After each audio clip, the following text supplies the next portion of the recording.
അതൊരു നല്ല സ്ഥാനം ലഭിക്കുന്ന മരണമാണ്. നിങ്ങൾ അബൂ ഹുറൈറ റളിയല്ലാഹു തആല അൻഹുവിൽ നിന്നുള്ള റിപ്പോർട്ടിൽ കാണാം, ഒരാൾ നബി സല്ലല്ലാഹു അലൈഹി വസല്ലമിന്റെ അരികിൽ കയറി വരുന്നു. എന്നിട്ട് ചോദിക്കുന്നു, യാ റസൂലല്ലാഹ്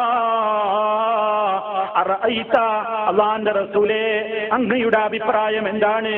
ഇൻ ജാഅ റജുലുൻ യുരീദു അഖ്ദ മാലി, എന്റെ പണം കൊള്ളയടിച്ചു കൊണ്ടുപോകാൻ, എന്റെ സ്വത്ത് കവർന്നെടുത്ത് കൊണ്ടുപോകാൻ ഒരാൾ എന്നെ സമീപിക്കുന്നു എങ്കിൽ നബിയേ, എന്താണ് അങ്ങയുടെ അഭിപ്രായം? ഞാൻ എന്ത് വേണം?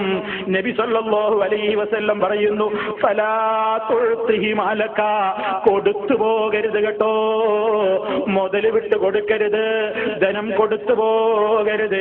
ആ സമയത്ത് സഹാബി ചോദിക്കുകയാണ്, അറഅയ്ത ഇൻ ഖാതലനി, ആ കൊള്ളക്കാരൻ ഞാൻ കൊടുക്കാതെയായപ്പോ എന്നോട് പോരാട്ടത്തിന് തുനിഞ്ഞാലോ, ഞാനുമായി സംഘട്ടനത്തിന് വന്നാലോ, ഞാൻ എന്ത് ചെയ്യണം? അപ്പൊ പണം വിട്ടുകൊടുക്കണോ? നബി തങ്ങൾ പറയുന്നു, വേണ്ട, ആക്കിൽഹു, നീയും പോരാടിക്കോ, നീയും കഴിയുന്ന മാതിരി പ്രതിരോധിച്ചോ, നീയും കഴിയുന്ന മാതിരി തിരിച്ചടിച്ചോ. അതേ അവസരത്തിൽ പിന്നെയും സഹാബിയുടെ ചോദ്യമാണ്, അറഅയ്ത ഇൻ ഖതലനി, ആ സംഘട്ടനത്തിൽ അയാൾ എന്നെ കൊന്നുകളഞ്ഞാലോ നബിയേ, അയാൾ എന്നെ വധിച്ചാലോ നബിയേ?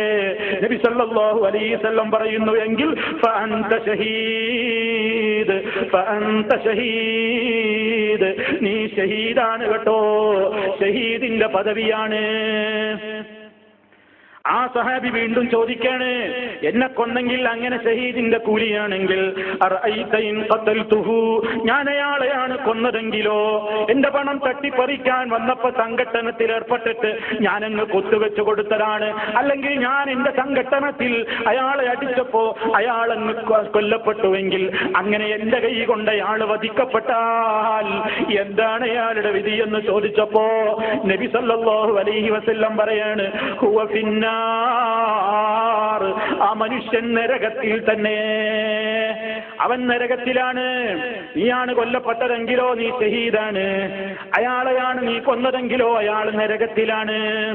നിങ്ങൾ നോക്കൂ, മനുഷ്യന്റെ ധനം ഏറ്റവും വലിയ പ്രശ്നമാണ്, മനുഷ്യന്റെ അഭിമാനം വലിയ പ്രശ്നമാണ്, മനുഷ്യന്റെ രക്തം വലിയ അമൂല്യമാണ്, അനർഘമാണ്, പരിഭാവനമാണ്. അതൊരിക്കലും ഒരാളുടേതും ഹനിച്ചു കളയാൻ പാടില്ല. അഭിമാനം പവിത്രമായതുപോലെ, രക്തം പവിത്രമായതുപോലെ, ധനവും പവിത്രമാണ്, എല്ലാം പവിത്രമാണ്. അതുകൊണ്ട് ആ പവിത്രമായ ധനത്തെയോ രക്തത്തെയോ അഭിമാനത്തെയോ ഒരാൾ തകർക്കാൻ വന്ന നേരത്ത് സംഘട്ടനത്തിൽ ഏർപ്പെട്ടുകൊണ്ട് ആ നിലക്ക് മുഅ്മിനായ നിലക്ക് അവൻ മരിച്ചു പോകുന്നുവെങ്കിൽ അവൻ ആ നിലക്കുള്ള പദവിയിലാണെന്ന് നബി സല്ലല്ലാഹു അലൈഹി വസല്ലം പറയുന്നു. അതുപോലെ തന്നെ പ്രിയപ്പെട്ടവരെ, പ്രവാചകന്റെ മറ്റൊരു ഹദീസിൽ നോക്കൂ നിങ്ങൾ, മൻ ഖുതില ദൂന മാലിഹി ഫഹുവ ഷഹീദുൻ, നമ്മൾ വിശദീകരിച്ചു. ഇനി പറയാണ്, വമൻ ഖുതില ദൂന ദീനിഹി ഫഹുവ ഷഹീദുൻ, തന്റെ ആദർശത്തിന്റെ സംരക്ഷണത്തിന്റെ മാർഗത്തിൽ ഒരാൾ കൊല്ലപ്പെട്ടാലും അവനും ഷഹീദാണ്. വമൻ ഖുതില ദൂന ദമിഹി ഫഹുവ ഷഹീദുൻ, തന്റെ രക്തം ചിന്താൻ വന്നപ്പോ രക്തത്തിന്റെ സംരക്ഷണത്തിന് വേണ്ടിയാണ് ഒരാൾ കൊല്ലപ്പെട്ടതെങ്കിൽ അവനും ഷഹീദാണ്. വമൻ ഖുതില ദൂന കുടുംബത്തെ കയറി പിടിക്കാൻ ഒരുത്തൻ വന്നിരിക്കുകയാണ്, കുടുംബത്തെ അപമാനിക്കാൻ ഒരുത്തൻ വന്നിരിക്കുകയാണ്, ഭാര്യയെ, പെങ്ങളെ, ഉമ്മയെ അതാ ദ്രോഹിക്കാൻ ഒരുത്തൻ കയറി വന്നിരിക്കുകയാണ്. ആ അവസരത്തിൽ സംഘട്ടനത്തിൽ ഏർപ്പെട്ടിട്ട് ശത്രുവിന്റെ ഭാഗത്ത് നിന്ന് ആ നിലക്ക് ഞാനങ്ങ് കൊല്ലപ്പെട്ടാൽ, എന്റെ കുടുംബത്തിന്റെ സംരക്ഷണത്തിന് വേണ്ടിയുള്ള പോരാട്ടത്തിൽ കൊല്ലപ്പെട്ടാലും ഷഹീദ് തന്നെ.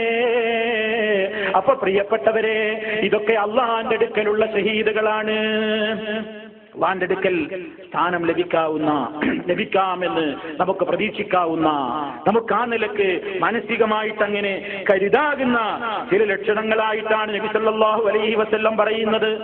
ഇനി അതുപോലെ തന്നെ നോക്കൂ നിങ്ങൾ, ഒരാളുടെ മരണം ഒരു സൽക്കർമ്മം ചെയ്തുകൊണ്ടിരിക്കുകയാണെങ്കിലോ, സൽക്കർമ്മത്തിൽ ഏർപ്പെട്ടുകൊണ്ടിരിക്കെ ചിലരങ്ങ് മരിക്കുന്നത് കാണാം. നമസ്കരിച്ചു കൊണ്ടിരിക്കെ മരിക്കുന്നവർ, നോമ്പുകാരനായിരിക്കെ മരിക്കുന്നവർ, അതുപോലെ തന്നെ നല്ല നല്ല കാര്യങ്ങൾ കാര്യങ്ങളിൽ ഏർപ്പെട്ടുകൊണ്ടിരിക്കെ മരിക്കുന്നവർ അങ്ങനെയൊക്കെ ആകുന്നതും ഒരു നല്ല ലക്ഷണമായിട്ട് നമുക്ക് കാണാവുന്നതാണ്. കാരണം നബി സല്ലല്ലാഹു അലൈഹി വസല്ലം പറയാണ്, ഇദാ അറാദല്ലാഹു ബിഅബ്ദിഹി ഖൈറൻ ഇസ്തഅമലഹു. ചില റിപ്പോർട്ടുകളിൽ നമുക്ക് കാണാം, ഇദാ അറാദല്ലാഹു ബിഅബ്ദിഹി ഖൈറാ, അല്ലാഹു അവന്റെ അടിമയെ കൊണ്ട് വല്ല ഖൈറും ഉദ്ദേശിക്കുന്നുവെങ്കിൽ ഇസ്തഅമലഹു, അവന് കർമ്മം ചെയ്യാൻ അല്ലാഹു ആവേശം കൊടുക്കുന്നു. സൽക്കർമ്മത്തിന് ഒരു ആവേശമുണ്ടാകും, ഒരു സൽക്കർമ്മം ചെയ്യാൻ അവന്റെ മനസ്സിലൊരു മോഹമുണ്ടാകും. ഖാലൂ, അപ്പോൾ സഹാബത്ത് ചോദിച്ചു, കൈഫ യസ്തഅമിലുഹു, എങ്ങനെയാണ് ആവേശമുണ്ടാകൽ, എങ്ങനെയാണ് അമൽ ചെയ്യാനുള്ള ആഗ്രഹമുണ്ടാകൽ? സല്ലല്ലാഹു അലൈഹി വസല്ലം പറയുന്നു, യുവഫിഖുഹു ലിഅമലിൻ സാലിഹിൻ ഖബല മൗതിഹി, അല്ലാഹു അവന് തൗഫീഖ് ചെയ്തു കൊടുക്കുന്നു. ലിഅമലിൻ സാലിഹിൻ, ഒരു സൽക്കർമ്മത്തിന്, ഖബല മൗതിഹി, മരണത്തിന്റെ മുമ്പ്. മരിക്കാനാകുന്ന നേരത്തൊരു കർമ്മം ചെയ്യാൻ ഒരു മോഹം ഉദിക്കുന്നു. ആ നേരത്തത് അവനത് ചെയ്യുന്നു. അത് ചെയ്തുകൊണ്ടിരിക്കെ അവൻ മരിച്ചു പോകുന്നു എങ്കിൽ അതൊരു നല്ല ലക്ഷണം തന്നെ, എന്നാലും ഉറപ്പിക്കാവതല്ല. ഈ പറയുന്ന കാര്യങ്ങളൊന്നുമില്ലാതെയാണ് ഒരാൾ പെട്ടെന്നങ്ങ് മരിച്ചു പോയതെന്ന് കൂട്ടിക്കോ.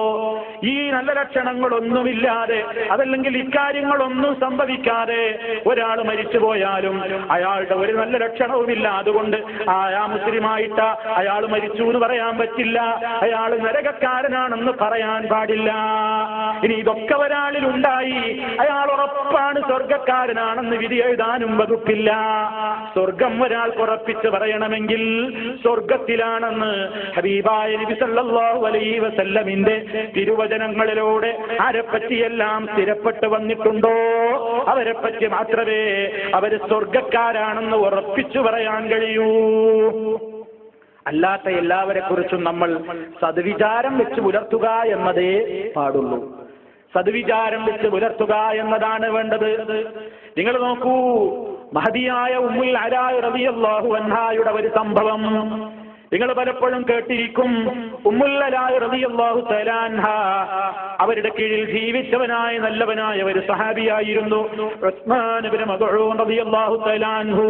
ഏറ്റവും വലിയ സഹാബിയാണ്, ഉന്നതനാണ്, തഖ്വയുള്ള മനുഷ്യനാണ്, എല്ലാ നിലക്കും ഉന്നതമായ പദവിയിലെത്തിപ്പോയിട്ടുള്ള മഹാനായ ഉസ്മാൻ ഇബ്നു മദ്ഊൻ റളിയല്ലാഹു തആല അൻഹു വഫാത്തായപ്പോ ആ ജനാസക്കരികിലേക്ക് മഹദിയായ ഉമ്മുൽ അലാ റളിയല്ലാഹു അൻഹാ കയറി ചെന്നുകൊണ്ട് പറയാണ്, അല്ലാഹുവിന്റെ അനുഗ്രഹം അങ്ങേക്കുണ്ടാകട്ടെ, റഹ്മത്തുള്ളാഹി അലൈക. അബസ്സായിബ് ദുആ ചെയ്യുകയാണ്, ഫശഹാദത്തി അലൈക ലഖദ് അക്രമകല്ലാഹ്, ഞാനിതാ സാക്ഷ്യം വഹിച്ചു പറയുന്നു, അങ്ങയുടെ കാര്യത്തിൽ അല്ലാഹു താങ്കളെ അനുഗ്രഹിച്ചിരിക്കുന്നു, അല്ലാഹു താങ്കളെ ആദരിച്ചിരിക്കുന്നു, ഉറപ്പാണ്. ഇതാണ് പറയുന്നത്. ജനാസക്കരികിലെത്തിയപ്പോ ആ സമയത്ത് ഹബീബായ നബി സല്ലല്ലാഹു അലൈഹി വസല്ലം ഇത് കേൾക്കുന്നുണ്ട്. അവിടുന്ന് ചോദിച്ചു, ഉമ്മുൽ അലാ പറയുകയാണ്, ഫഖാല ലി അന്നബിയു സല്ലല്ലാഹു അലൈഹി വസല്ലം, അല്ലാഹുവിന്റെ റസൂൽ എന്നോട് ചോദിച്ചു, വമാ യുദ്രീകി അന്നല്ലാഹ അക്രമഹു, ആരാ നിനക്ക് വിവരം തന്നത്, ആരാ നിന്നെ അറിയിച്ചത് അല്ലാഹു അദ്ദേഹത്തെ ആദരിച്ചിട്ടുണ്ടെന്ന്, അല്ലാഹു അദ്ദേഹത്തെ തീർച്ചയായും ആദരിച്ചിരിക്കുന്നു എന്ന വിവരം ആരാ നിനക്ക് അറിയിച്ചു തന്നത്? ഫഖുൽതു, അപ്പോൾ ഞാൻ പറഞ്ഞു, ലാ ദിരീ ബിഅബീ അൻത വ ഉമ്മി യാ റസൂലല്ലാഹ്, പറ്റിപ്പോയി എന്ന അർത്ഥത്തിൽ അല്ലാഹുവിന്റെ റസൂലിനോട് വിനയത്തോടെ ഉമ്മുൽ അലാ റളിയല്ലാഹു തആല അൻഹ പറയുകയാണ്, എനിക്കറിയില്ല നബിയേ, ഞാനങ്ങനെ പറഞ്ഞു എന്നേയുള്ളൂ. അപ്പൊ നബി സല്ലല്ലാഹു അലൈഹി വസല്ലം അതാ ഒരു പ്രധാനപ്പെട്ട കാര്യം പഠിപ്പിച്ചു കൊടുക്കുകയാണ്. അല്ലാഹുവിന്റെ റസൂൽ പറയാണ്, അമാ ഉസ്മാനു ഫഖദ് ജാഅഹു വല്ലാഹി യഖീൻ വഇന്നി ലഅർജു ലഹുൽ ഖൈറ വല്ലാഹി മാ അദ്രീ വഅന റസൂലുള്ളാഹി മാ യുഫ്അലു ബിഹി. എന്താ അവിടുന്ന് പറയുന്നത്? ഉസ്മാനിന്റെ കാര്യം അദ്ദേഹത്തിന് ഉറപ്പായും ഇപ്പൊ മരണം വന്നിട്ടുണ്ട്, അദ്ദേഹം മരിച്ചിട്ടുണ്ട്, അദ്ദേഹം മരിച്ചിരിക്കുന്നു. അതാണ് യഥാർത്ഥം. വൈന്നീ നിശ്ചയമായും ഞാനും ലാർജൂലഹു അദ്ദേഹത്തിന് ആഗ്രഹിക്കുന്നു, അദ്ദേഹത്തിന്റെ കാര്യത്തിൽ ഞാനും പ്രതീക്ഷിക്കുന്നു. അൽ ഖൈർ നല്ലതേ ഞാനും വിചാരിക്കുന്നുള്ളൂ. നല്ലത് വരുമെന്നാണ് എന്റെയും പ്രതീക്ഷ, നല്ലതാവും സംഭവിച്ചു എന്നത് തന്നെയാണ് എന്റെയും പ്രതീക്ഷ. പക്ഷേ വല്ലാഹി അല്ലാഹനെ തന്നെയാണ് സത്യം. മാദിരി വാന റസൂലുള്ളാഹി, അള്ളാന്റെ റസൂലാണ് ഞാൻ എന്നിട്ട് പോലും അള്ളാന്റെ റസൂലായിരിക്കെ തന്നെയാണ് ഞാൻ നിങ്ങളോട് പറയട്ടെ, ലാ മാ അദ്രി എനിക്കറിഞ്ഞുകൂടാ, മാ യുഫ്അലു ബിഹി അദ്ദേഹത്തെ കൊണ്ട് എന്താണ് ചെയ്യപ്പെടാൻ പോകുന്നതെന്ന്, അദ്ദേഹത്തെ കൊണ്ട് എന്താണ് റബ്ബ് ചെയ്യാൻ പോകുന്നതെന്ന് റസൂലായ എനിക്ക് പോലും അറിയില്ല കേട്ടോ. ചില റിപ്പോർട്ടുകളിൽ കാണാം വല്ലാഹി